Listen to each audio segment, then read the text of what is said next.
Purificatio agri et domus, cleansing of the land and the home. Paalala muna, hindi ako nag-aalok ng serbisyo o ritual.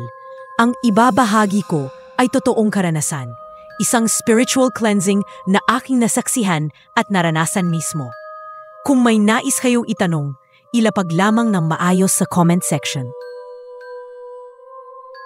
Ang kwentong ito ay nagsimula nang anyayahan ako ng kaibigan at dati kong espiritual na mentor na si KR upang tumulong sa isang cleansing ritual para sa kanyang ipinapatayong bagong bahay sa Calamba, Laguna.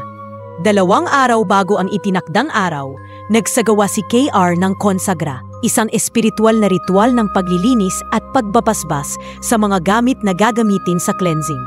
Kasama rito ang mga crystals, langis, medalyon at iba pang bagay na ituturing na banal. 1 oras ang ritual at ginanap niya ito ng taimtim. Ang lupang pagtatayuan ng bahay ay katabi lamang ng lumang bahay ng kanyang ina, na kilala rin sa lugar bilang haunted. Kaya napagkasunduan naming matapos linisin ang lote ay isasabay na rin ang bahay ng kanyang ina. October 4th, 2025. Dumating ang araw ng ritual. Inilagay ko sa isang maliit na itim na pouch ang isang espiritual na bagay na tinatawag kong driya. Isang gamit na may espesyal na enerhiya para sa proteksyon at pagpapalakas. Dinala ko rin ang mga kailangang gamit. Insenso kamanyang, steel bowl para sa uling at pangdingas na papel, posporo, holy water, at ang San Benito medal na kinonsagra ni KR. Bandang 1:00 ng hapon dumating ako sa lumang bahay ni KR. Habang naghahanda kami, biglang umambon. Nagpasya kaming maghintay hanggang bahagyang tumila bago tumuloy. Pagkatapos, sumakay kami sa kanyang kotse, dala ang lahat ng kagamitan para sa ritual. Sa lokasyon, pagdating namin sa lote, ipinarada niya ang sasakyan sa harap lang bahay ng kanyang ina. Tinawag namin ang caretaker na nakatira sa maliit na barracks sa dulo ng lote upang ipaalam na magsasagawa kami ng ritual. Pinaliwanag ko sa kanya na ito ay isang uri ng blessing para sa bahay. Kunyari, pamahiin daw ng mga Tsinong may-ari. Naniwala naman siya. Ang lote ay puno ng hukay, mga pundasyong may lalim na 1.5 metro. Nilibot muna namin ito upang pag-aralan ang daraanan. May mga parte ring maputik at madulas. Sinimulan kong painitin ang uling sa steel bowl habang inihanda ni KR ang insenso.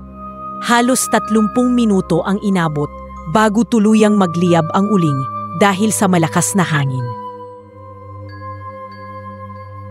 Ang unang cleansing, inilabas ko ang aking draya mula sa pouch. Agad kong naramdaman ang pag-init ng paligid. Senyales na aktibo na ito. Ako ang may hawak ng steel bowl na may simbing uling sa aking kanang kamay at ang draya sa kaliwang kamay. Si KR naman ay may hawak na insenso at holy water. Sinimulan namin ang ritual sa pamamagitan ng sabayang panalangin. Ama namin, sumasampalataya at Aba Ginoo. Pagkatapos, maglakad kami paikot sa lote. Habang binubudburan ko ng usok ng insenso ang paligid, inuusal ni KR ang 6 na orasyon sa wikang Latin. Tugon ko naman sa bawat isa ay, Miserere nobis. Sa bawat kondasyon, humihinto kami. Binubudburan ni KR ng holy water ang bawat hupay bago ako bumaba sa gitna ng lote upang ibaon ang San Benito medal, isang simbolo ng proteksyon laban sa masasamang espiritu. Ipinag-utos din ni KR na huwag magbaon ng barya o magpatak ng dugo dahil ito ang madalas nagiging dahilan kung bakit naaakit ang mga nilalang sa isang lugar. Iniisip nilang may kayamanan o sakripisyo. Matapos naming linisin ang bawat sulok, lumapit ako sa barracks ni Kuya Caretaker. Inilapag ko doon ang draya sa ibabaw ng manasako ng semento upang magpahinga at masipsip ang mga negatibong enerhiya sa paligid. Kuya, iiwan ko muna doon sa 1 oras. Huwag mong hahawakan, baka maimpakto tayo. Biro ko sa kanya, sabay ngiti. Hindi ko alam noon, ang mga susunod na mangyayari ay magpapatunay na hindi ordinaryo ang nililinis naming lupain. Abangan ang ikalawang bahagi.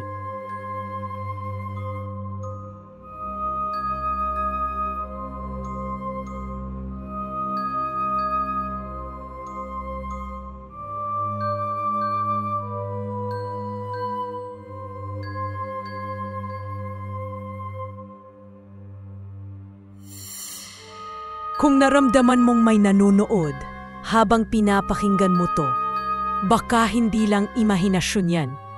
Comment below, mga kabituin. I-share ang inyong kwento. Baka kayo na ang susunod na ma-feature dito sa aking YouTube channel. Huwag kalimutan mag-like at subscribe. At pindutin ang notification bell para sa mga susunod pang kwentong base sa totoong pangyayari. Maraming salamat.